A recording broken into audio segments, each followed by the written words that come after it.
पड़ोसी मुल्क पाकिस्तान की बात करते हैं। पाकिस्तान अधिकृत कश्मीर में शाहबाज का काउंटडाउन शुरू हो गया है, जहां शहबाज शरीफ के सहयोगी ने ही उनके खिलाफ मोर्चा खोल दिया है। सवाल उठ रहे हैं, क्या वाकई शहबाज शरीफ का तख्ता पलट होने वाला है? यहां तक बात होने लगी है। पहली तस्वीर देखिए कि पाकिस्तान अधिकृत कश्मीर के तथाकथित चुनाव की तस्वीरें दिखाते हैं, जहां पहले 2 चरण की वोटिंग हो चुकी है। तीसरे चरण की वोटिंग 10 अगस्त को होने वाली है। इसके साथ ही अगली तस्वीर देखिए, पाकिस्तान अधिकृत जम्मू कश्मीर में जितनी चर्चा चुनावों की नहीं है, उससे ज्यादा वोटिंग के दौरान हुई हिंसा की है।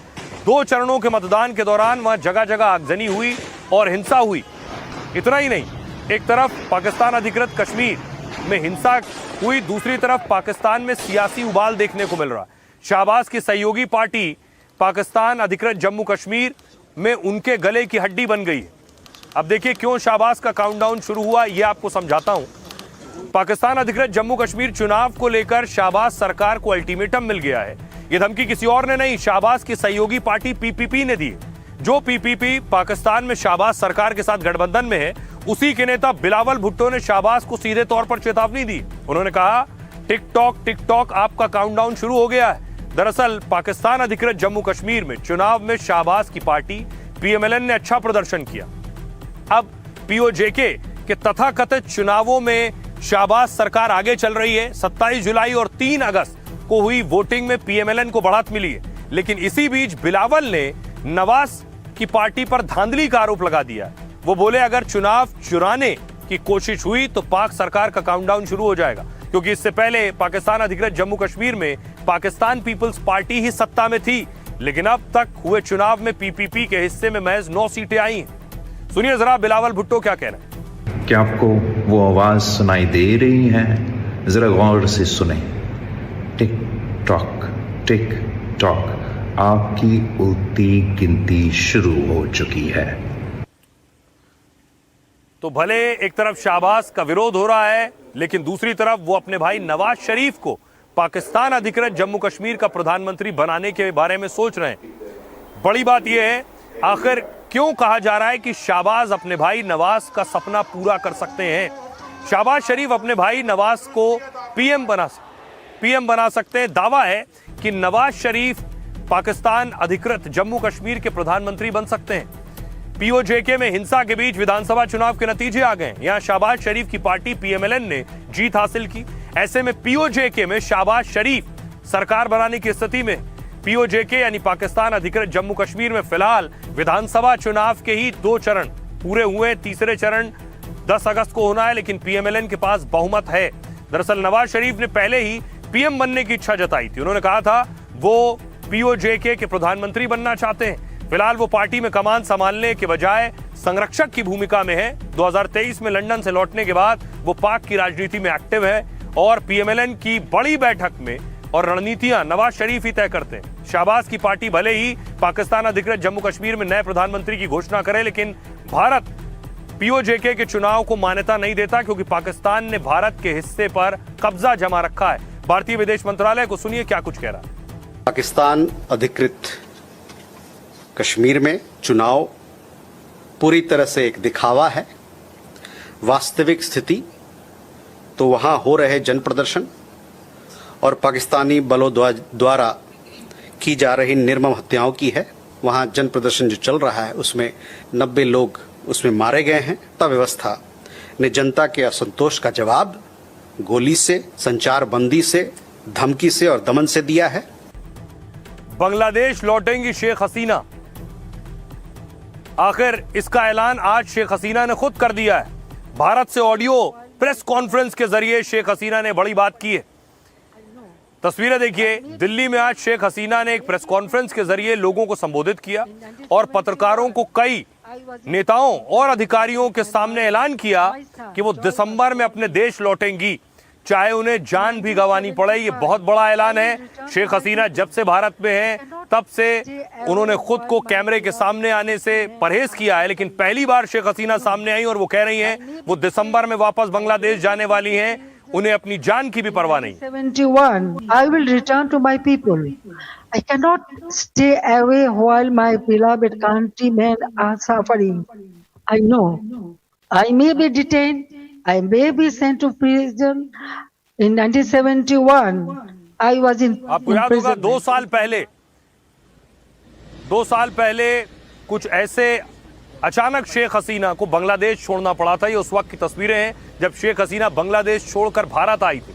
दावा था कि हेलीकॉप्टर में बैठकर वो ढाका से निकल गई थी, तब से वो भारत में।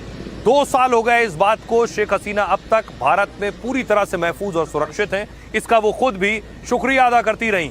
दूसरी तरफ शेख हसीना के देश छोड़ने की वजह ये तस्वीरें, जब बांग्लादेश में छात्र आंदोलन हिंसक हो गया, हजारों प्रदर्शनकारियों की भीड़ पीएम आवास तक आ पहुंची। ऐसे में हसीना के पास देश छोड़ने का ही विकल्प बचा था, तो हसीना ने सबसे सुरक्षित हिंदुस्तान को माना और हिंदुस्तान को चुना। अब शेख हसीना वापस जाने वाली हैं बांग्लादेश दिसंबर के महीने में।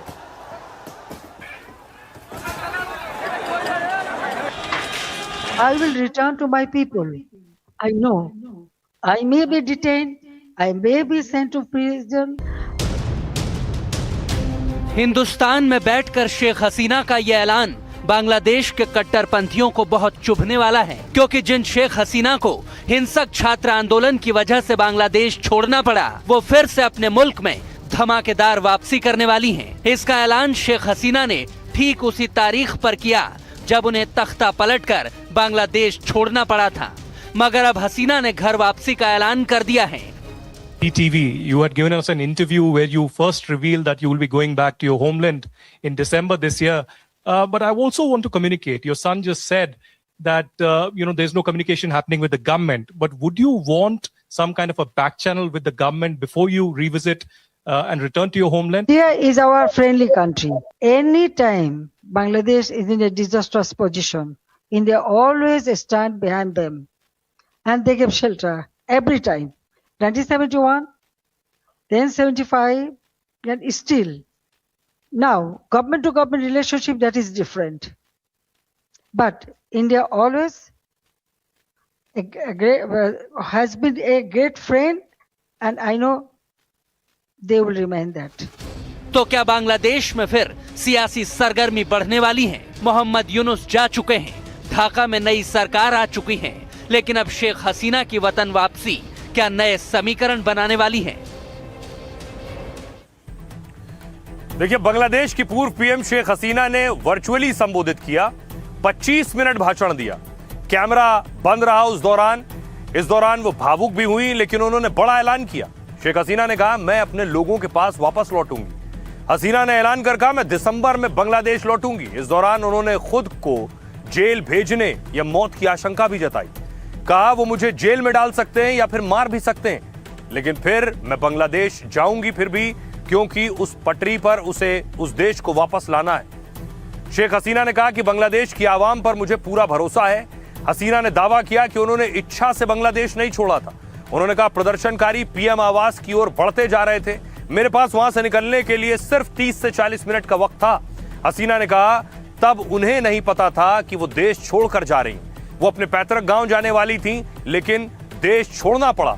दरअसल शेख हसीना ने 5 अगस्त 2024 को बांग्लादेश छोड़ा। इसके बाद वो इस्तीफा देकर सेना के विमान से भारत आई। अब ठीक 2 साल बाद उन्होंने अपनी घर वापसी का ऐलान किया है। इसके लिए हसीना ने फॉरेन करेस्पॉन्डेंट्स क्लब का आयोजन चुना और ये कार्यक्रम दिल्ली में सर मार्क टली ऑडिटोरियम में हुआ। फॉरेन करेस्पॉन्डेंट्स क्लब में क्लब ऑफ साउथ एशिया यानी FCCSA, जो 1958 में बना, नई दिल्ली स्थित पत्रकारों का एक संगठन है, जिसको शेख हसीना ने संबोधित किया। सुनिए शेख हसीना ने क्या कुछ कहा है बांग्लादेश के आंदोलन पर, अपनी वापसी पर और भारत के लिए। For the last 2 years, I watched my beloved Bangladesh suffer. This is not the Bangladesh we built. This is not the Bangladesh for which 3 million people sacrificed their lives in 1971. Let me begin with the truth about July and August 2024. It was not a peaceful student movement. Mohammad Yunus himself said this was a meticulously designed movement led by a mastermind. I will return to my people. I cannot stay away while my beloved countrymen are suffering. I know I may be detained, I may be sent to prison. They may try to enforce verdicts issued in fabricated cases, but fear cannot decide my duty to the people. My life moved beyond calculations of personal safety long ago. Here is our friendly country. Anytime Bangladesh is in a disastrous position, India always stand behind them and they give shelter every time. 1971, then 75, and still. Now, government to government relationship, that is different. But India always has been a great friend, and I know they will remain that. Now, about us, yes, I told you that I was not ready to leave my country. I didn't know that I am coming here, but somehow I reach here. लेकिन शेख हसीना की press conference आसान नहीं थी। शेख हसीना की इस press conference से पहले देखिए क्या हुआ। बांग्लादेश ने कैसे इसे रोकने की कोशिश की और रोकने के लिए भारत से गुहार लगाई बांग्लादेश ने। भारत ने क्या कहा, क्या कहकर मना किया, ये आपको बताऊं।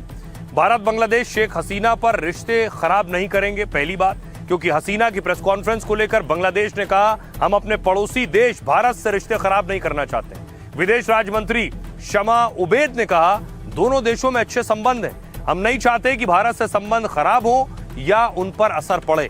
बांग्लादेश ने कहा उम्मीद है कि भारत इस बात को समझेगा।